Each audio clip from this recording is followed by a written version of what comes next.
on this computer.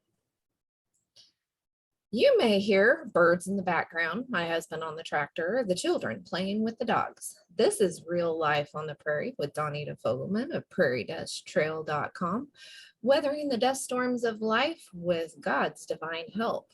And I have today with me Carrie Strong of strongroots.farm, talking about her new book on homeschooling. Thank you, Carrie, for joining me today. Yeah, well, thank you for having me. This is an honor. Now, tell us about your book. Yeah, well, I started writing this book because during COVID, my sister, Kelly, my younger sister, wanted to homeschool her kids. And I thought, okay, hold the phone. Let me give you all of the information that I wish I had had when I started. So initially, my book just started out kind of like as a letter to my sister, or like little cliff notes that I wanted to give her just to help her with all of the jargon, like what is Charlotte Mason and what's the Moore formula and all the things that I didn't know when I first started. So that's how it started. And then it just kind of took off from there. I really enjoyed what I was doing, and I ended up going to a writers conference a year and a half ago and just presented it to a publisher just to see what they would think of it. And he's like, well, you need to double your word count because that's way too short. And so what I ended up doing was interviewing 10 other moms who all use different methods of homeschooling. And I just wanted to step into their world and see what homeschooling looked like for other moms. So then that ended up adding quite a bit of content to the book and really bringing the book to life, because now it wasn't just my words, it was the words of several moms and their experiences with homeschooling. Nice. And what's the book called? It's called You Can Homeschool. I can show it to you. Yes, there you go. For the video. You Can Homeschool. Answers, methods, and resources with real life stories. I actually had my friend Megan help author the book as well. So she wrote the chapter on unschooling. So the book goes through all of the different methods from online, traditional, Montessori, Waldorf, all the way to the unschooling approach. And it really is just filled with life and story. Each different method has a story behind it from a real life experience from different moms. So yeah, it answers kind of the major who, what, when, where, how, why questions.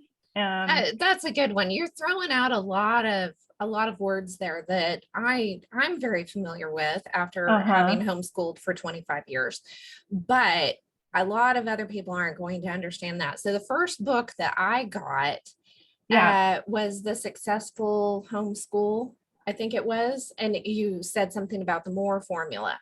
So that was the first book that I started with, was Raymond and Dorothy Moore's book. And it really gave me the confidence that I needed to get started and to start having fun with it. Yeah. And then we jumped into Konos, which I don't even know if they're around anymore. I like the unit study approach, but being out in the boonies out here, the library, being able to utilize the library and get the books that we need was just an impossibility. Our libraries just didn't have what was suggesting, but it gave me a lot of ideas for activities. I think the first activity that we did was build a model of the ear with cardboard boxes and stuff. And it was just all kinds of fun. Wow. We built a model of the tabernacle, and that was a lot of fun. Oh my goodness. Wow. Yeah. Just real life, fun activity type thing. Of course, I jumped into it. The oldest was 4 whenever I started. So I was really practicing because I was not confident in myself at all. And I think that's how most homeschoolers are. So, absolutely. Yeah. What got you started? How did you get started? Yeah, well, I was one of those moms that said I would never homeschool. I am a super task oriented person, And I always thought, as soon as my child turns 5, they're all going straight to school, so I can get back to my task. And that's just, I mean, I was type A, still am, but just never thought that I would ever homeschool. So when my firstborn turned 5, I enrolled him in a Montessori school. And I was surprised that after I watched him walk away and walk through the door of all of these, like the crowds of kids, my heart just sank and I felt like I was losing my child. I'm sure a lot of parents feel, I thought, well, this is just normal. Most parents probably feel this way the first time they watch their kid walk away. But that didn't go away for me. I would volunteer in his classroom and watch him exert all of his positive energy at school and come home with really nothing left for his family. And I felt like the same thing for me. I would have all this energy during the day, but I was tired at the end of the day. And when he'd come home, I felt like he got the worst of me. And I wanted my son back. So I would volunteer and it almost became like painful to be in his school because I'm like, I just want to grab him up and take him home. And my husband and I, we do a vision retreat every year where we just get away and we start and we pray and we plan. And during that time, I just felt like this like grace from heaven just like fell on me. And there was suddenly like this passion and this excitement to educate my own children. And I started getting all these ideas in my head, like, what if we, instead of pulling them out of life to learn, we just lived life with them to learn? And I just pictured us cooking together, building chicken coops together, and just learning as a family. And I just got so excited. So I ended up, my husband and I prayed about it. And the verse that says, teach us to number our days so that we can gain a heart of wisdom came to my head as we were praying. And I thought, I don't know how much time I have with my kids. Hopefully at least 18 years, and I thought I only have this short amount of time to be an influence in their life. So my husband and I were both on board. We knew that it was a definite yes. And I ended up writing the school board and then pulling him around Christmas time. And I've never looked back. So I've enjoyed it. We've gone through such a variety of methods and ways that we homeschool, and it's been a really fun road. Yeah. Yours is a very unique story. I've heard a lot of stories, but that is a very unique take compared to what I've heard. That's really neat. So kind of tried a little bit of the private school type thing and then jumped into the adventure. Yeah. Now, I don't ever try to make homeschooling look like it's easy to anybody. I do try to tell people it doesn't take as long, because that's one of the, how would I, all that time. And it's like, well, it doesn't take all that time at home unless you're piddling or you're doing a project that you're really enjoying or something, the actual school work just doesn't take that much time. And there's so many tools available now that can make it so much easier. Oh yeah. What are the biggest problems struggles that you've had in your homeschooling experience? I think it's trying to decide which curriculum or which method to use. I think a lot of times I'll hear a good idea and I'll be like, yeah, that's what I got to do. And then I'll hear another really good idea. I'm like, well, no, let me go this direction. And trying to stick to just one and let it fester and like just kind of steep and see if I really like it before just changing my mind all the time. I think I did find my groove right before COVID hit. And we had moved out to our farm in Indiana at the time. And I was wanting to do school more naturally with them. And I had started doing that. We had started building a chicken coop together and a rabbit coop for our rabbits. And like my husband would go out there and talk about like, this is what a square is and how the different angles have to be just right in order for this to hold up. And it just felt like school was coming to life during that time. I had switched from where I was a slave to my curriculum to where now my curriculum served me. And I got the ideas that I wanted for my curriculum, but then I would find my own ways to implement them in a natural way. One of those examples was just something I'll never forget. We were studying Noah in the Bible, the story of Noah and the ark. And after doing that, I would ask the kids questions, and they would maybe be able to answer some, but not very many. And then my husband and I were like, why don't we just go see the replica of Noah's Ark? So we did. That weekend, we took a drive out to Kentucky and went to the replica, and it came to life for them in such a unique way. And so that's just like the beauty of homeschooling, is that you can take the different concepts that you're learning, whether through a curriculum or whatever way, and you can implement them in a way that's very natural, that they can remember for the rest of their lives. I love that you said you went from being a slave to the curriculum. And I think almost every homeschooler does that. I've seen so many that used, especially if they're using a textbook approach, and they feel like they need to do every page and every problem. Right. And I don't remember doing every page of a book. I don't remember doing every problem. We often skipped. We only did odds on Monday and evens on Tuesday or whatever, and never made it all the way through a book. I don't ever remember making it all the way through the book. And we had a similar situation. I had the whole lesson plan made out one year. And I was so excited, and we were going to be learning about aeronautics. And the whole year fell apart for me. But we ended up going on airplane rides. We actually ended up doing some traveling, and the pilots in these commercial jets would let the girls come up to the cockpit, and they explained things. They gave them little wing pins to pin on their clothes. And I mean, they had a blast, and they learned more from that than I could have pulled out of books or, of anything. So, I thought my year had fallen apart, but whenever I went back and I looked later, I'm like, oh, they learned everything that they needed to learn that I had planned. It was just a completely different way than what I had thought it would be. Oh, yeah. That's cool how God does that. I feel like and I say this in my book a lot too, that he fills in gaps that we miss and redeems all of our mistakes.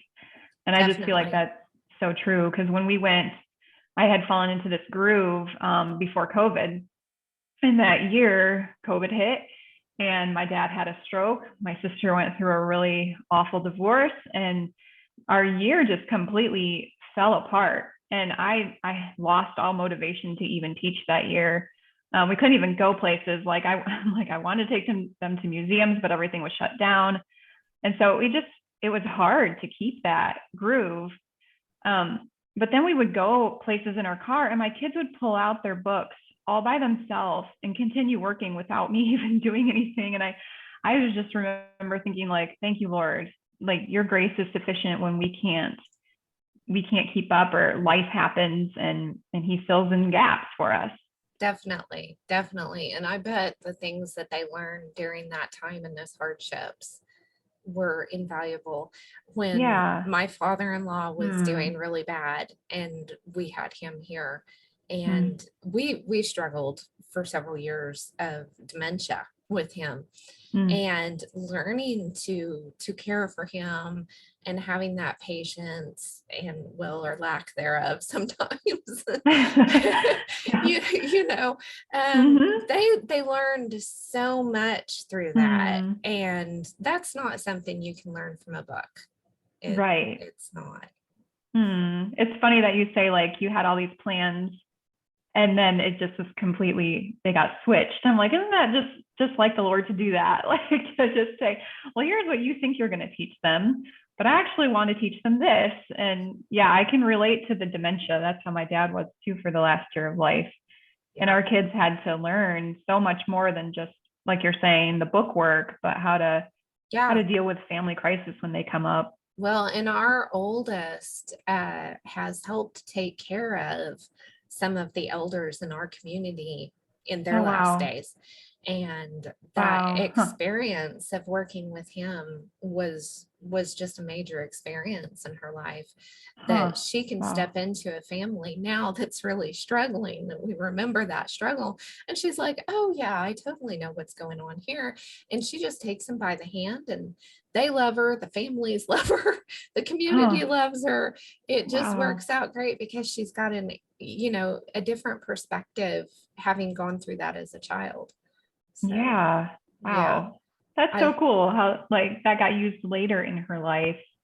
And you just think you're going through these circumstances like they have no meaning behind them, but then later in life, how that came back and she was able to use that. we've seen so many. She's going to be 31 this year. And so mine are older. We've only got one to go, 5 down and one to go. Wow. And she's 15, so pray for me. It's like, I'll make it through this, right? But yeah, it's amazing to see. I felt like a failure a lot. My Hmm. idea of homeschooling was the Little House in the Prairie one room schoolhouse, Uh-huh. and Yep. whenever I first started, because I knew nothing about homeschooling, whenever I first started, I set up our little school area. I had the blackboard, and I had everything. Hmm. I bought Yep. those old books that they used to use in the one room schoolhouse. I can't remember, the McGuffey readers. I bought those. Catherine said those are awful. No child should ever have to read those. Um, they are kind of dark. But Huh. yeah, I did the old tried doing that and recreating that Little House on the Prairie, because it just seemed Hmm. romantic, I think, to me. Uh-huh. And I just Yeah. had that concept that we were going to be like, Anne of Green Gables, and they're going to be in their cute little dresses and sit at their little desk. And I have a picture of her at one point bawling at that desk, just crying, just tears streaming down her face. Huh. And I scrapbooked it, because even though that seems like a terrible memory, it was a learning experience. And I learned to get out of that.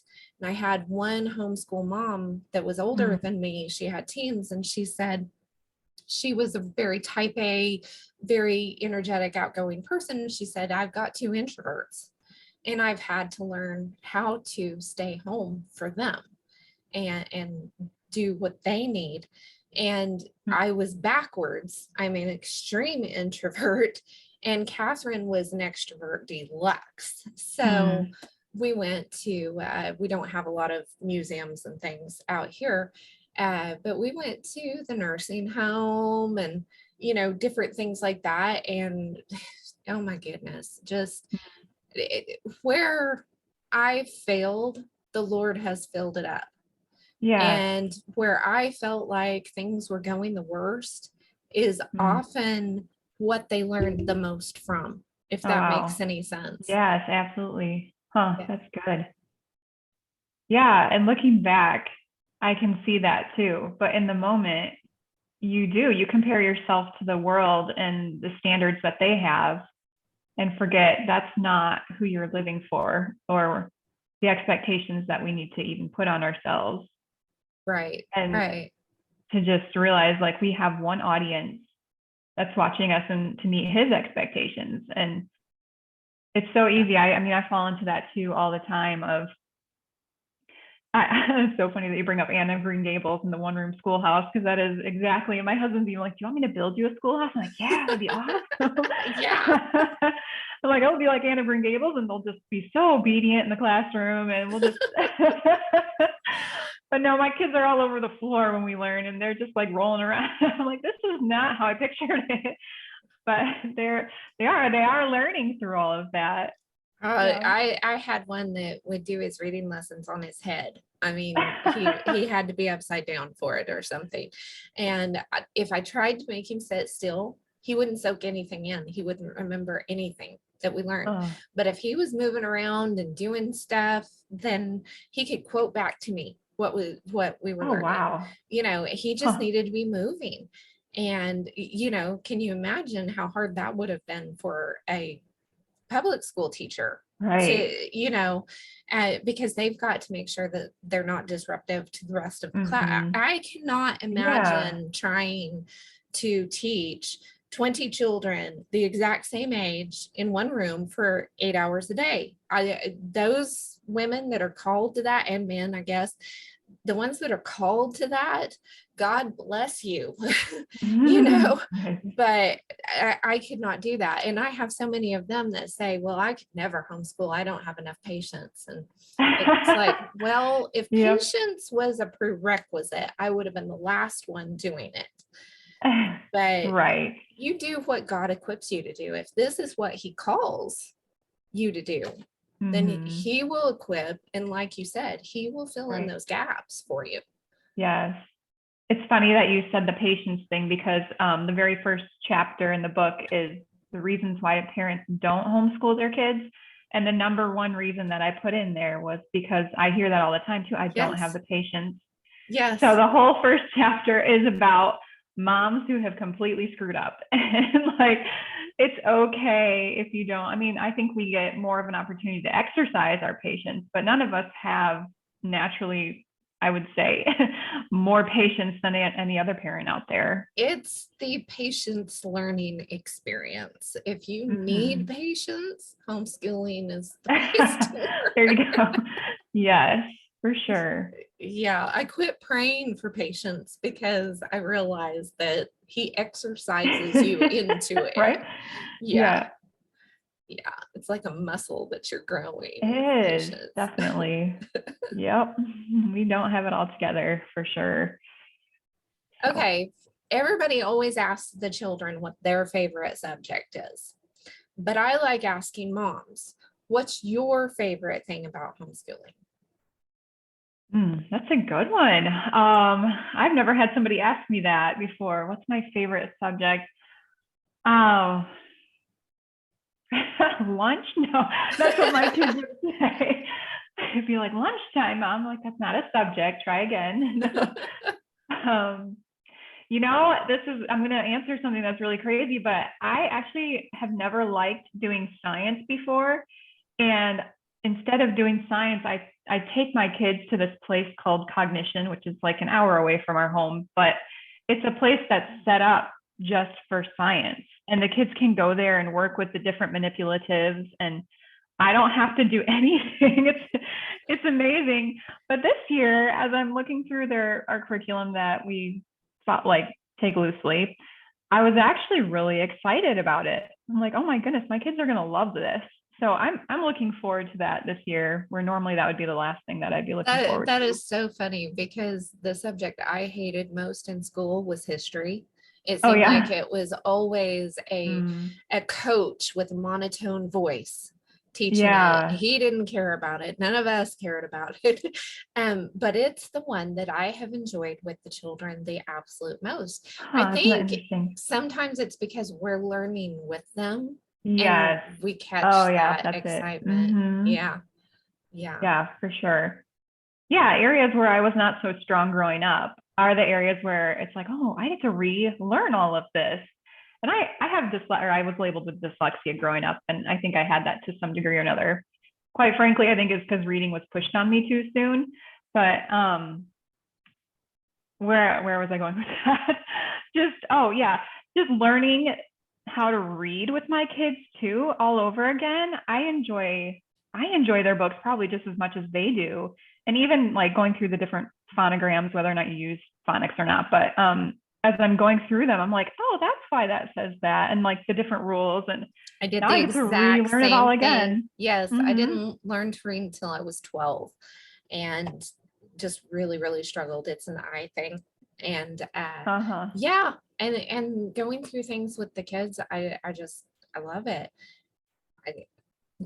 All kinds of fun. Homeschooling is such an adventure. I mean, nothing, I don't think, ever goes as planned or the way you think it's going to go, because if you're schooling, it's different. You're not bringing school home.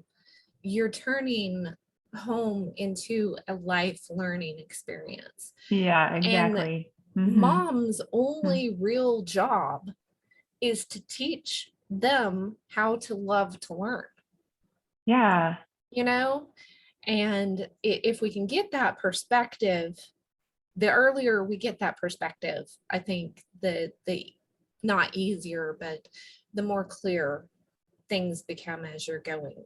Then Yes. those interruptions don't waylay you quite so bad whenever Right. it happens, if you've got that perspective that, oh Yeah. God's changed the plan again. Let's see where this is going to Let's see where he's lead. going with that. Yeah.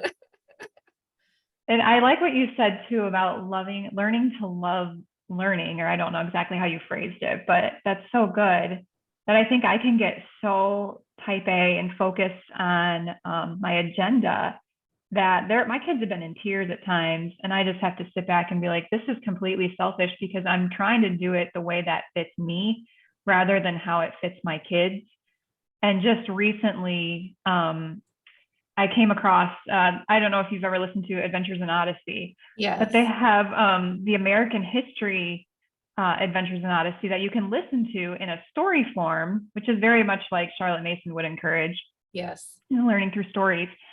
And we were listening to them. We were 3 hours in the car, and both my older boys who hate history were like, don't turn it off. This is so good. This is so interesting. And they're like, wow, the time flew. Normally it feels like it takes a long time to get to grandma and papa's house. And it went so fast. And my son Elijah was like, can we always learn history this way? So I think it was just like, okay, I found something that actually works for them. And the textbooks it didn't, even though it worked for me, even though like I like the original, like I like having things check off, but it didn't work for them. Right. Yeah. Yeah.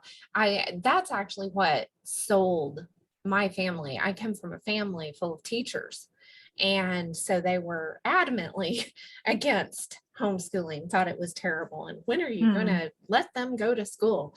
And I got the Diana Waring, What in the World's Going On Here series, and it's audio, and she's so excited about what she's teaching, and the history facts were just fascinating.